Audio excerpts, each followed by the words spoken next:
Hi guys, Christy and Derek here with a quick announcement. We are starting a Patreon. Before we get started with this week's episode, we just want to say thank you guys so much for supporting us. We're in our third year of doing this podcast, and it's been super exciting. You guys have asked quite a bit on how you guys can support, and this was the way we thought, hey, this would be the easiest for you guys to help. Yeah, so it's going to be really simple. One tier, $10 a month, and it will be a monthly sticker drop of 2 sticker designs that will be shipped directly to you. The first month stickers are already designed, and they are pretty awesome, so make sure you head to the link in the description so you can get all the details. Yeah, so let's get started with the conversation on this week's episode, and thanks for the support.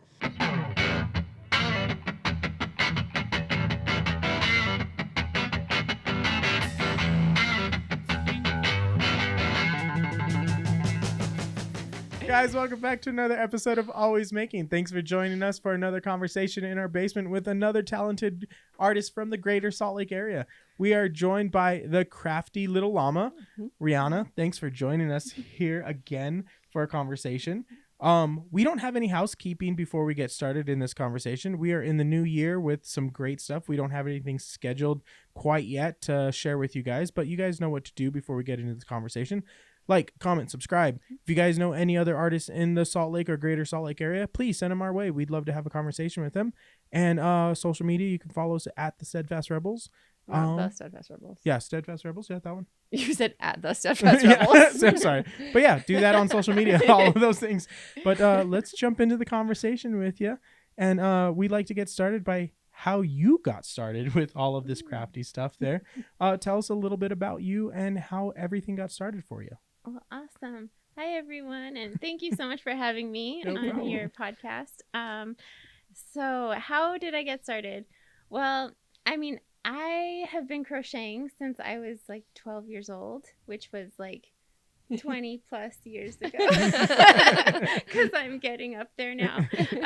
But I've always loved crocheting. And then when I had kids, like 7 years ago, I started thinking about doing little stuffies and things like that. So I just have been making stuffies, and then I had my nieces. I have like 20 nieces and nephews, and I had made one for each of them, and then I had people ordering, and so I was doing things like that where I was like, you know, making to order crochet stuffies, and then it just blew up. People were doing it all the time. And I had my mother-in-law tell me I made her a Raggedy Ann and Andy doll, and I made it like custom without a pattern. Normally I have patterns, and she's like, you need to do something with this.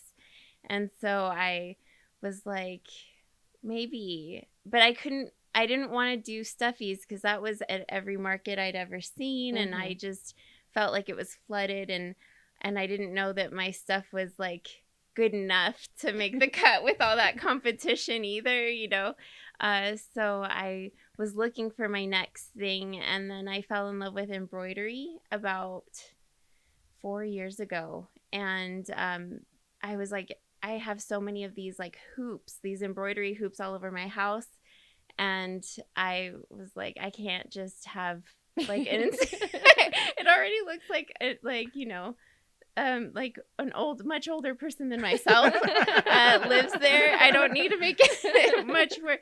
So I was like, maybe there's something to do like with wearable, like maybe I can make jewelry, because I always loved making jewelry as a kid, or just wearing jewelry, and I love unique pieces. So then I started doing embroidered jewelry, and I thought, well, this my wrist can handle. I can do this and make enough of it to sell at markets. And so then I had my very first market in January of 2023.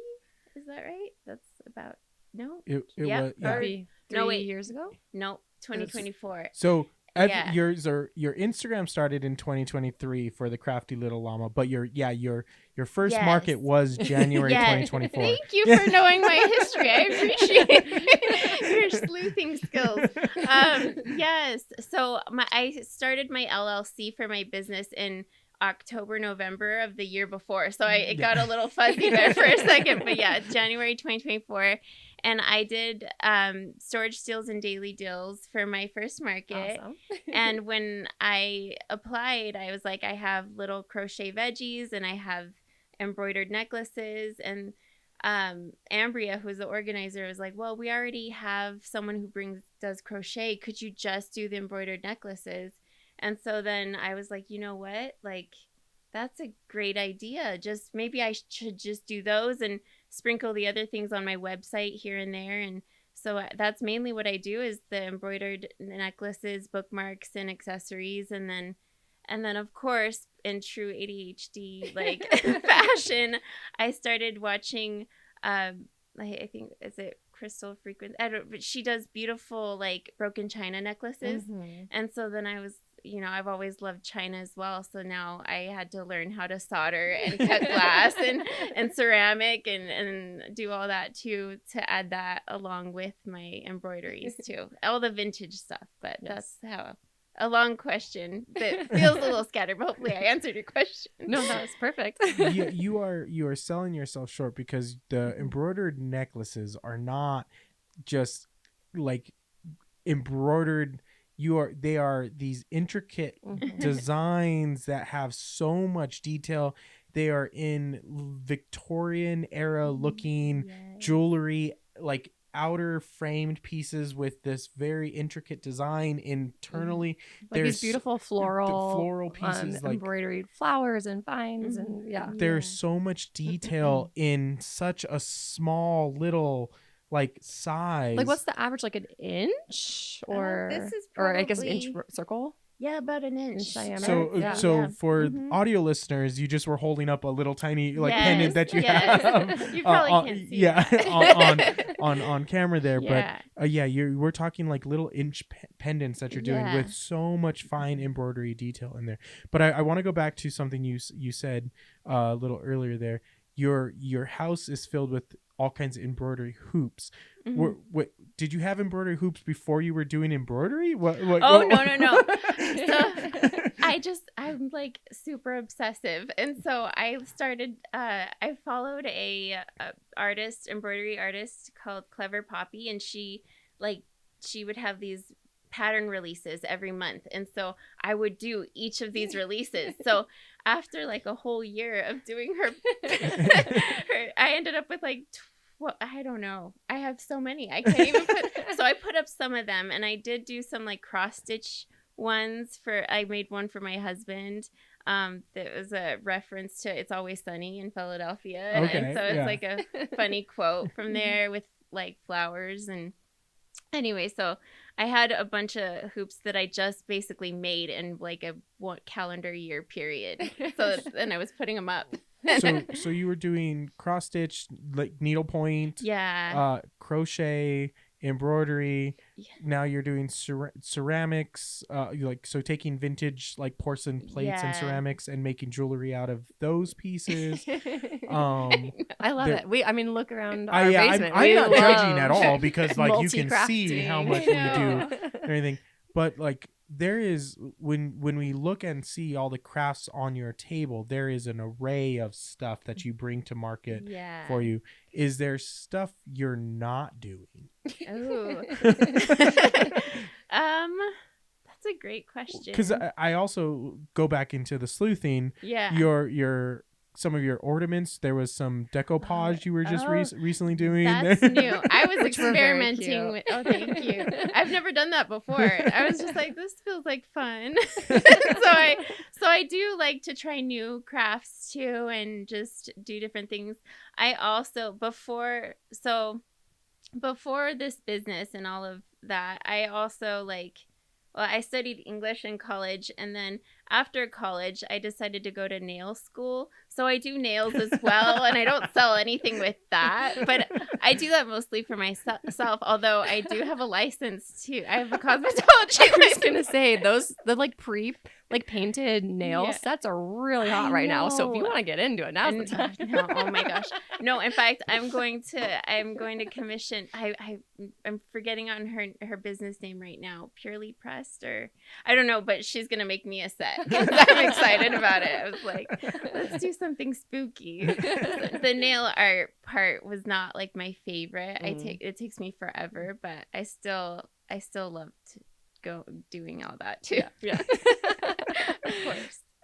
You're a girl after my own heart because I feel very similar. Like any new hobby or craft, I like get into it and I love it. And like, okay, I'm gonna age myself, but back in the like heyday of blogging, I had a blog and I used to do like Mani Mondays and I would do like manicures and yeah. So any new craft or hobby, like I really want to get into stained glass. I've said this before, and I'm like not gonna do it because I don't need a new thing to do. But although we do have some supplies for stained glass, and because I I also wanted to get into kaleidoscope making because this glass and stuff, and so we do have some pieces for it, and we have some soldering iron, we have some of the copper and solder and all this stuff. And but because there's some really cool kaleidoscope artists out there, but I'm like, one day maybe we'll get into it. But no, I feel you. I had to stop myself from. I almost bought a loom and to like start spinning my own yarn and stuff. And I was like, I even joined like a local community that does it. I was like, I'm just gonna show up and go to their meeting. And I was like, no, I can't. I literally cannot do this. I have 2 children, and I need to be home some of the time and not crafting all of the time. well, the loom could be the third child. I know, it's true. Well, I think at the Maker's Mart where we met, there was a woman like demonstrating her loom. Was she? Yeah, right? yeah, She was like had that the foot first pedal and night, was yeah. like, I missed it then Yeah. somehow. That would have been so. I love at the state fair. They always have someone demonstrating things like that or tatting, and I'm like, fiber arts. You know, I'm all about all the fiber arts. Yeah, I just recently saw, which we've had some tattoo artists on here, and I can't tattoo people, but I saw recently someone got a tattoo gun and started tattooing a leather sofa. What? And I'm like, that's kind of cool. Do I want to get into tattooing furniture? And I'm like, that might be a way I can like mess around with the that's tattoo. the thing you just get into. Yeah, I'm like, that's a thing. I'll just like start getting like furniture down here, and I'll just start tattooing furniture. That like, I'm like, wait, no, I can't do that. I don't have the space for that. Like, there's not enough space down here already. Like, That's amazing. but I'm like, that could be a thing we could potentially. You start could doing. collab with Holly, Yeah. and she finds like vintage pieces, and then And you then like tattoo over the like scuffs and things. Yeah, and tattoo on like vintage leather furniture. But sounds awesome. yeah, I was like, no, I can't. That's a whole other thing to get into. We're going off on a tangent here. It's Anyway. hard when you're This creative. episode's about you and everything you're doing. No, I love it. I want to get, before we talk about your market experience and everything that way, I want to talk about your process a little bit. Your crocheting process is what you've been doing for a long time, but your embroidery process for your jewelry pieces, that's a very interesting thing because it's such a fine detail and such intricate like work on it. I want to know a little bit about how long it takes to do your pieces and how many pieces you're like doing before you get to a market to sell. Oh man. Well, I wish I could say I had an organized like mind. We're and artists. That's not a thing I'm expecting anybody to say. I know. I'm amazed when people do stroll out like, oh, this and this and this, and I'm like, wow, you prepare like that? Yeah. I've never actually timed myself, and I do get that question a lot, like how long does it take me to make one piece? And really it just like depends on the piece, like, but of course, I mean, but I would say, sorry, No, I spaced out for a moment. In terms of my process of how long it would take me, usually I'll be working on like 2 necklaces at once. Okay. So I'll have like a tiny little hoop.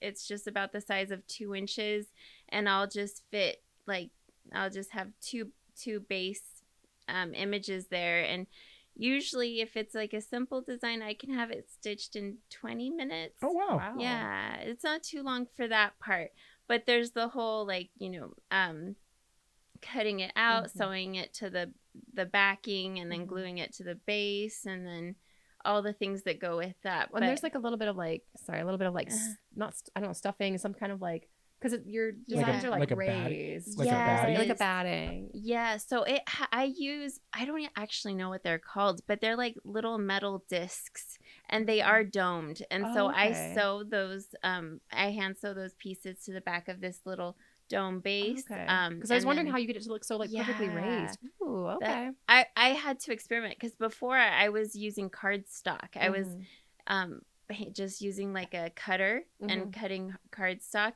but then I found these like domed raised things on Etsy and I was like, this is going to be much better. Yeah. So not all my shapes of necklaces have those. So some things I still use like metal discs or cardstock if I can't find anything else. But yeah, it's usually something like that. But it's taken me so long to even figure that part out because I mean, like I said, I was just cutting cardstock before all this and trying to make it as perfect to fit into like the necklace. Like it's been quite a lot of trial and error over the last 2 years. 2 to 3 Well, years. I mean, when you're innovating and creating something that's not on the market, you have to go through that process and like figure it out. I mean, that's what makes it such a unique product for what you're doing is there is nobody else out there really doing what you're creating. And that's the artistic side of what you're doing and like that whole effort and what's so cool and what's so like clever about your pieces. Thank you. You guys are great. It makes me feel so good. Yeah, no, it's definitely been a lot of trial and error, and the whole thing just started really because I was trying to make giveaways for a bridal shower. Or baby shower. I was helping make prizes, and I was gonna crochet something, and the mom to be was like, we actually already have someone crocheting something. Can you think of something else you could do? And I was like, okay, well, I've always wanted to try embroidered necklaces, so let's do it. And they do have kits for that online, and so I tried out a kit to get going, and then I just started making my own patterns and putting my own spin on things and after that. But yeah, I can't take all the credit for coming up with everything because I did start off with a kit and then I just kind of went from there. But yeah, let's talk about the designs themselves. Where do you get the inspiration for the unique patterns and the unique designs that are uniquely yours? Well, so my husband helps me a lot sometimes with his creative mind, like you should make like a bird. You should make this or that. And he's usually like, yeah, that's a really good idea. Friends will give me ideas and I'll just kind of come up with it on my own.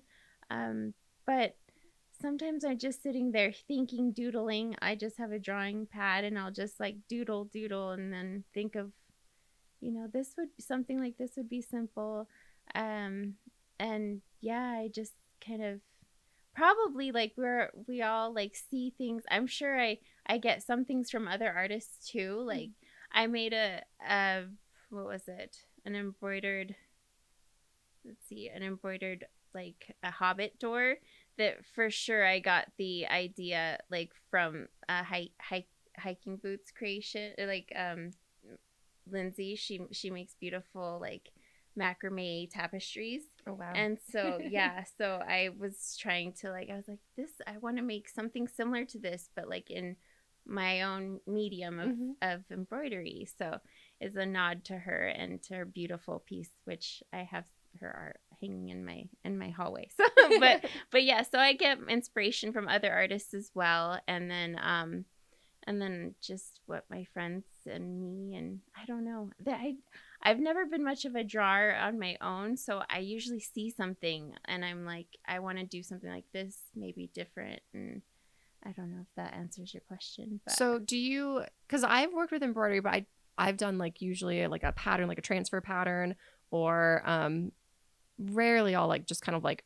start sewing. But do you kind of like sketch out your design onto the fabric first, or are you like, you're probably skilled at it, or you just like start sewing? Sometimes I do just go for it. In fact, like today I did a bouquet, and I don't draw onto the fabric. I just create it, and I'm just like, well, the leaf looks like it goes here, so I just start doing it.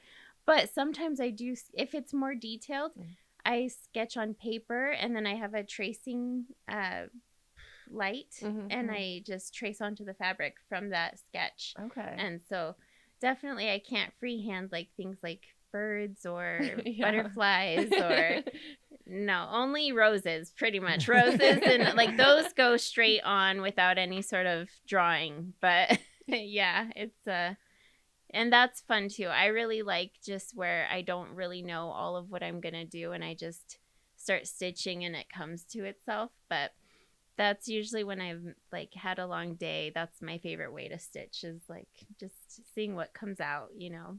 But Let's talk a little bit about the market scene for you.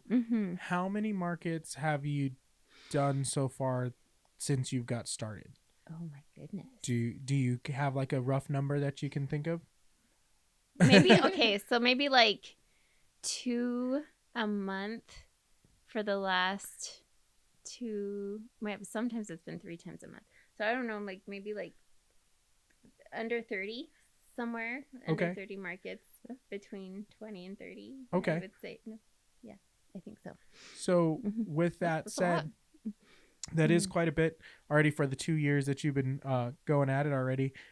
With that said, how many pieces are you preparing fresh for a market? I usually do about like DIY Fest. That's a big one, right? 3 days. I usually try to have about 35 to 40 new embroidered pieces.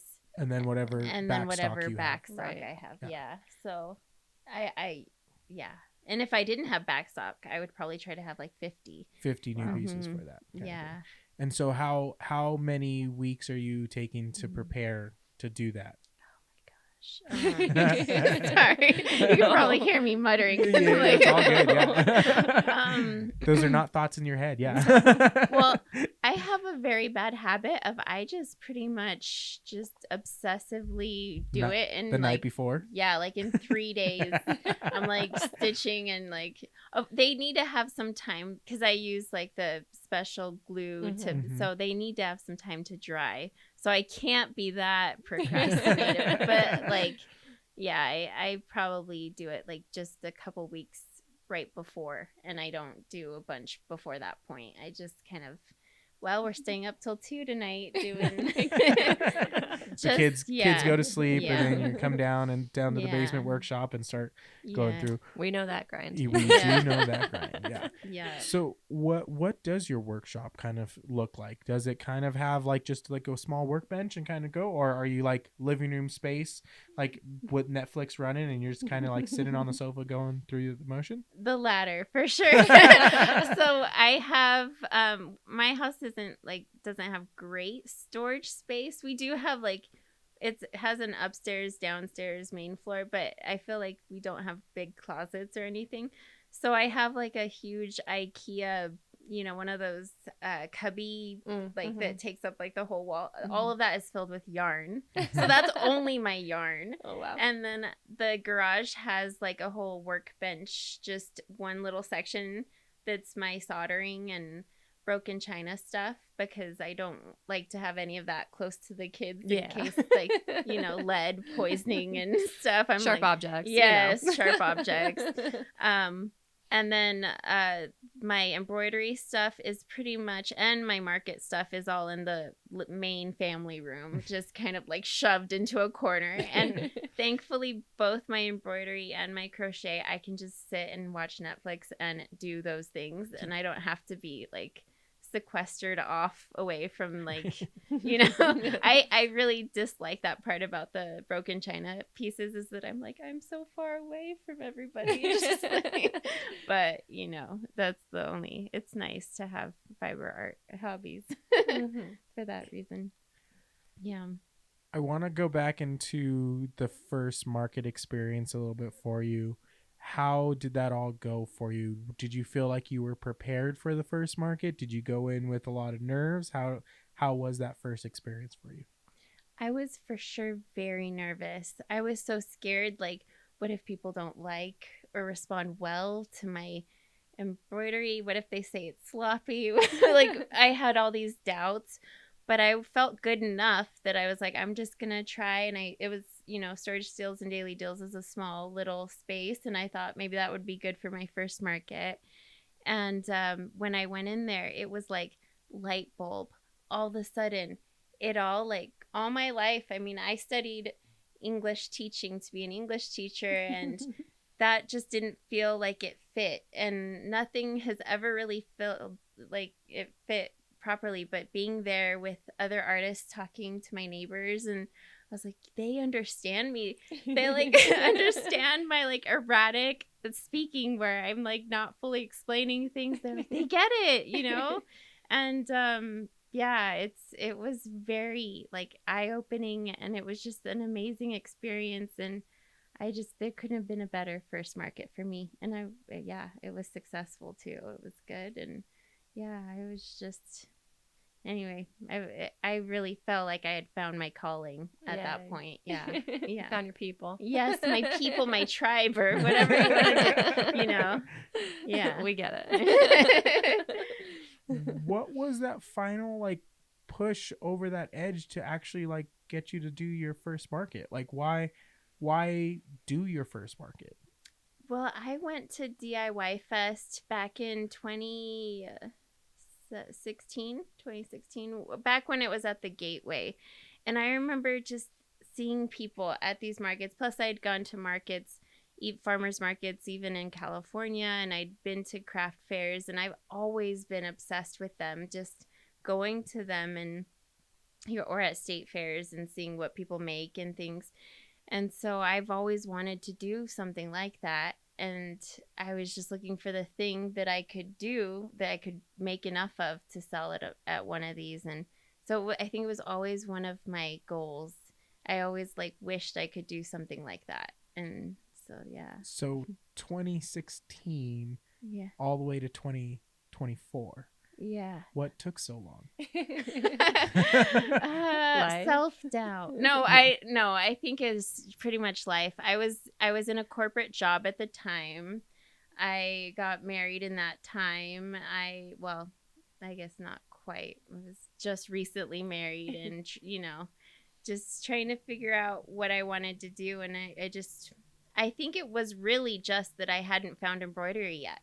Once I found that, then I was like, I didn't want to do crochet at a market, so I just needed to find the thing, and that was it. So there, embroidery gave you that like final confidence push to kind of say, hey, I think I have something that I can take to market, kind of thing. There wasn't like anybody like saying, hey, you like go do this or anything. It was like, okay, I have this piece, I'm gonna go do it. Yeah. I think that was it. I was just my missing piece.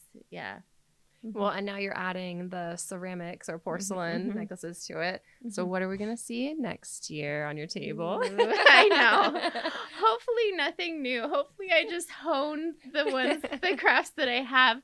I'm working really hard to try to soldering, like the decorative soldering balls. Those are so tricky. Yeah. And so I'm trying to get more pristine and precise with those.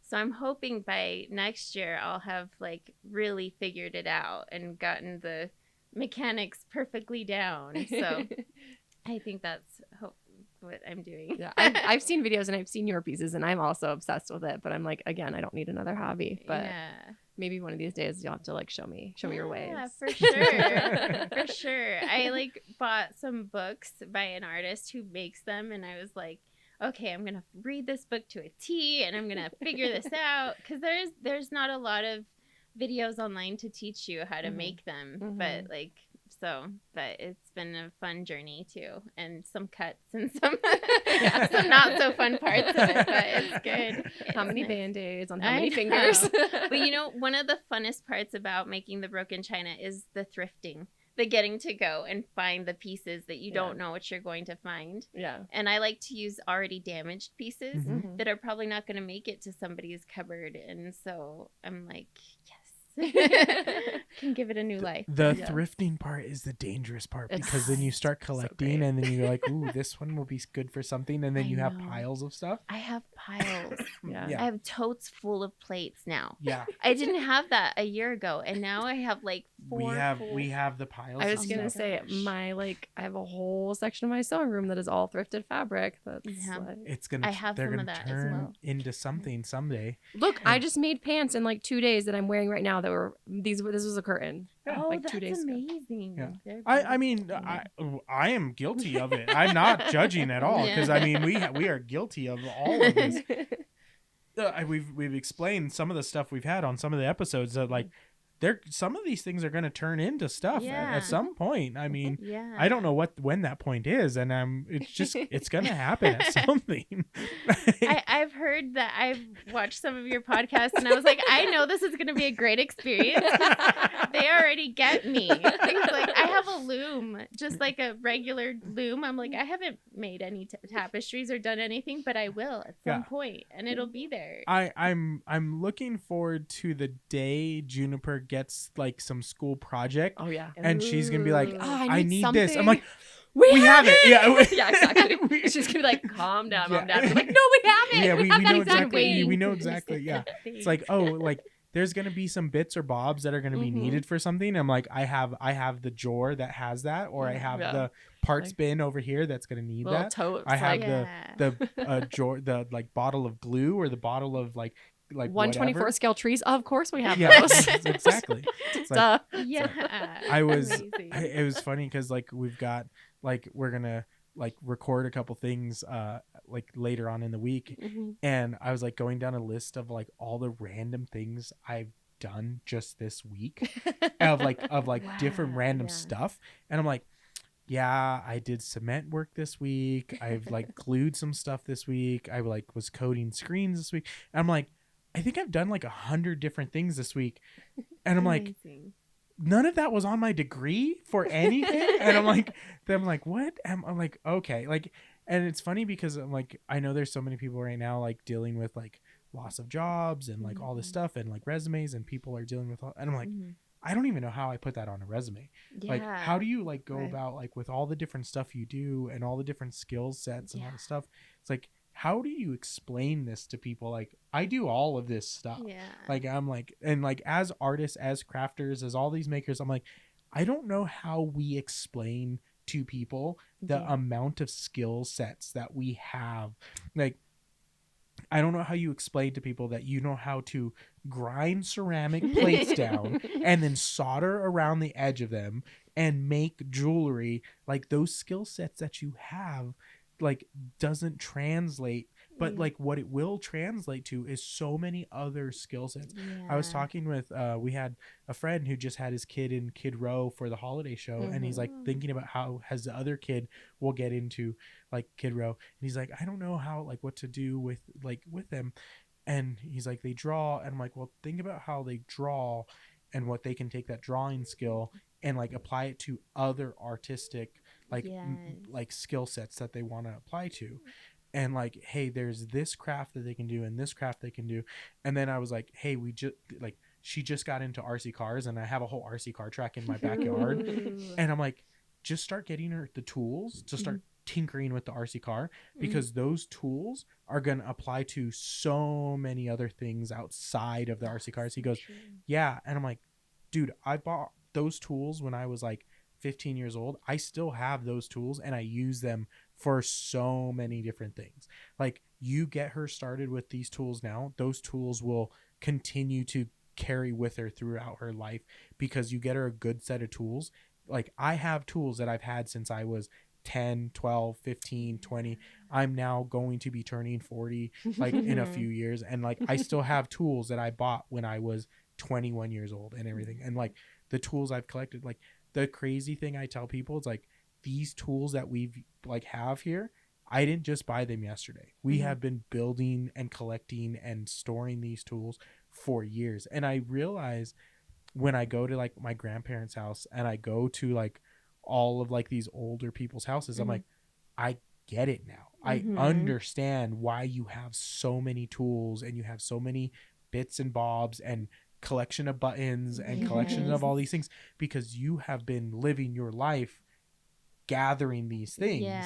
And like, it's part of life. You get these things. So like, as artists, as creators, as all these things, you don't know when you're going to use these things, but they are part of life. And like, you don't just get them the next day. You have to kind of gather them throughout your whole journey through life. And I don't think people who are not in the artist world understand that like properly, kind of thing. And all these skill sets that we gather is all part of our journey in that sense, kind of thing. I love the way you said that, because it's so true. And it's such a good feeling too when you have an aha moment and you're like, I have something for this. I have a bead that would fit just this thing. I have the right button for this. I have, or even just, I could do this because I have these materials. And it's just, it feels good when you can make something with your own hands and you have supplies that you feel like you're allowed to be creative because you have the tools that allow you to be creative. And that's part of the gathering, is just feeling like the possibilities of what you can do is just endless. And it's just such a amazing. But yeah, I don't know how you explain that to people really, other than you did a stellar job of pretty much explaining some of that. But it's a feeling. And it's almost like, it feels like a like homecoming. It's like I also did a bunch of things this week, including make a dress, but it was like, I've had this fabric in my stash for like years. I think it's one of the ones I brought with me from California. And it was like, I don't know what I'm gonna do with this fabric, but I know I like it and I know I'll use it someday. And then literally this week I was like, oh, I need like just a basic swing dress to wear because we're going on a family trip, and throw it on over swimsuit, go to the beach, go to the pool, whatever. And I was like, wait, I have the perfect fabric. And it was just like, oh, I have this other fabric that I collected. I have all of the like sewing machines, the tools, the thread, everything that I need. And I whipped up the dress in like a day. And I was just like, this is so great, because it was already there waiting for me. That is so cool. I just love that you can make a dress in a day.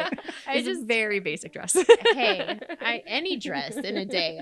I think that's amazing and so cool. Well, it goes back, it's like you making your necklaces in like 20 minutes. I mean, doing this intricate, beautiful embroidery in like 20 minutes. Yeah, I sit here and go, like, my jaw drops when you said 20 minutes. I'm like, oh my God, the pieces that you're doing. I'm like, that's 20 minutes. Like, I'm going to sit here, I'm going to have bloody fingers from poking myself with a needle, like trying to get a rosebud. I'm like, oh yeah, that does not look like a rose and everything at all, kind of thing. Like, that's a skill set that I don't have, kind of thing. And I like all the artists that come on here, I'm like, I don't know how you do it. Like, that's not something I have, that skill set, kind of thing, because I'm in awe by all of your guys' talents that come on here, because I go like, how the F do you guys do that stuff, kind of thing, because that's a skill that I don't see in myself, kind of thing, because like, you guys are the talented people that are doing that kind of stuff. But it is one of those things where, like, you can sit there and grind you can see a plate and see something completely different in that plate and go, hey, like, I can see this, I can see something out of it. You can see a broken piece of china and go, you know what?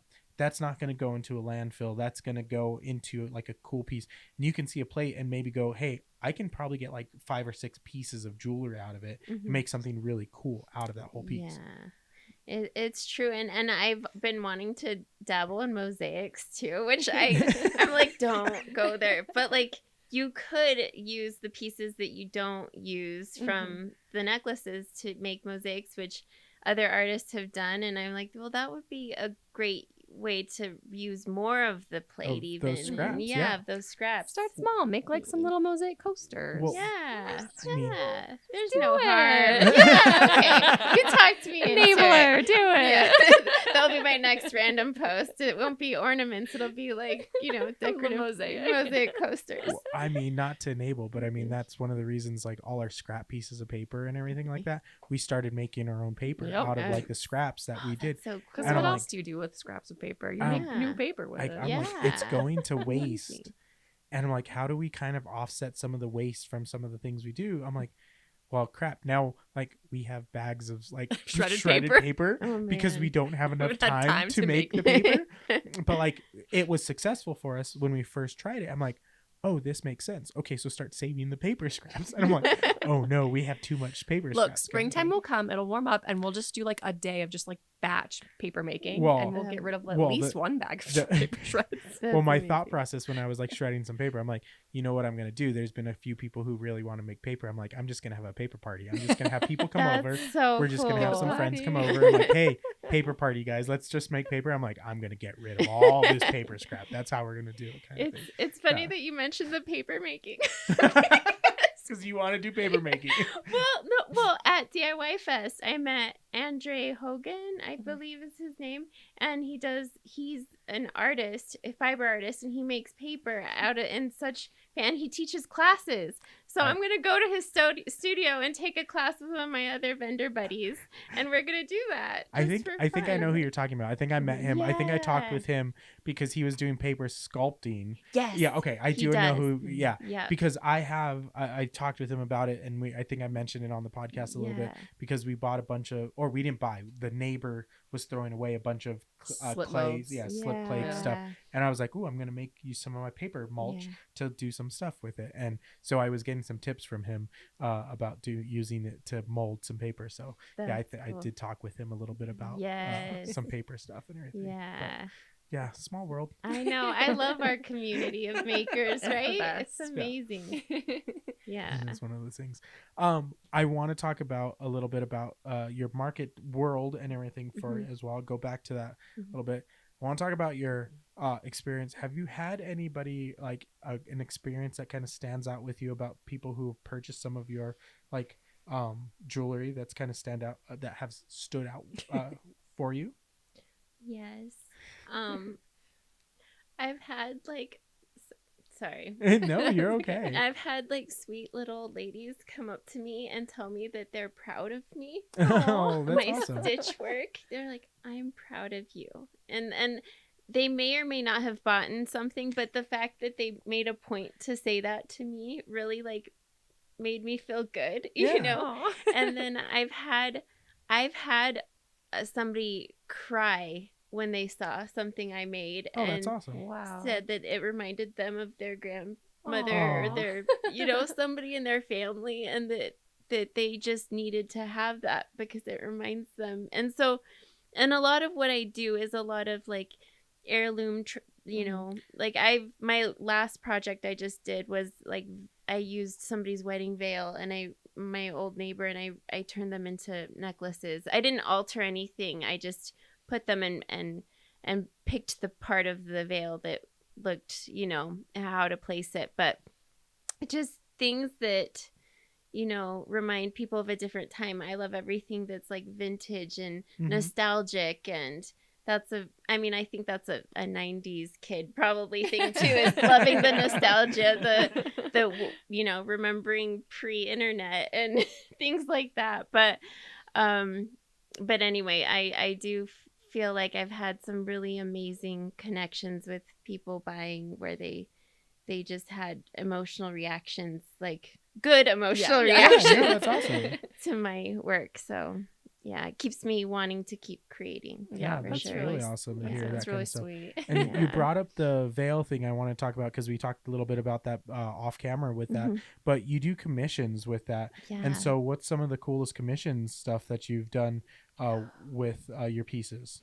So one of my other commissions that I've really loved is I made a beautiful broken china necklace out of somebody's grandmother's old china. And so that was how really cool. special too, because it reminds them of their grandmother. And so that was really nice that I got to make that for them. And That's a great Yeah. idea. My grandma used to have plates hanging in her kitchen. So that would be like such a good idea.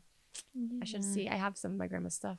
Yeah. Yeah, that's one of those things where like there's so many people with like old china pieces that like a lot of times it just goes to like thrift stores, or they donate it because it's like Or like I you don't have the full set, like, oh, Yes. one plate broke or whatever. So it's like, and it's like, or Yeah. it's like, I don't want this stuff, like I'm never gonna use like this china, and then it just gets thrown out, or Yeah. like, but like if there's a way to like kind of keep a small piece of it kind of thing Yeah. that you like remember from like Christmas dinner or something like that, that's yeah. one of those Yeah. things that's a great way to kind of keep a piece around kind of thing.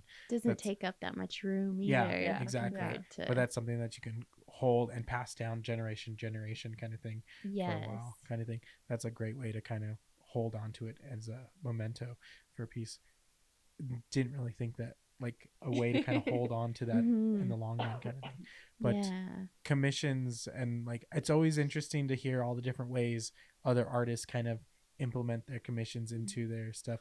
We don't really take on commissions like, well, Christy does. I do. I was gonna say I'm over here speaking out like, I do a lot. Yeah, Christy does commissions. I don't do commissions in my like style of stuff and everything, but Christy does like her commissions. Well, for her that's not sewing true. and You were asked to do a commission. Someone wanted you to draw something or like create an art piece for them. I just don't think you ever did. Yeah, that's true.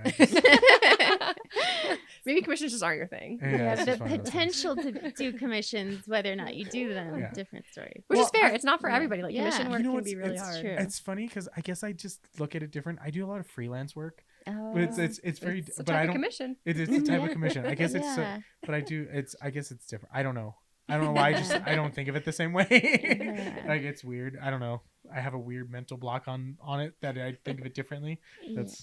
But anyways, enough about that weird tangent I go on with my brain thinking weirdly and everything on that. But yeah, I do always like to talk about future ideas. We always talk about that with people, but we do kind of go off on tangents with you about all the different random like art and stuff that you've always get like spilled on and everything. But is there actual things that you're looking to do for yourself in the art world for future stuff, and like maybe this new year we're getting into?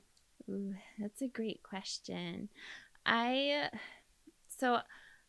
guess my main thing for moving forward is just finding the right market for myself, because I kind of felt like, you know, the Murray Storage Steals and Daily Deals was like my home. And then they, you know, are out of business now. And I just was, I when they shut their doors, I was like, but now I'm an orphan. I need to find like the market that feels like home. And I've done DIY Fest 2 years in a row now, and I may do it again this year.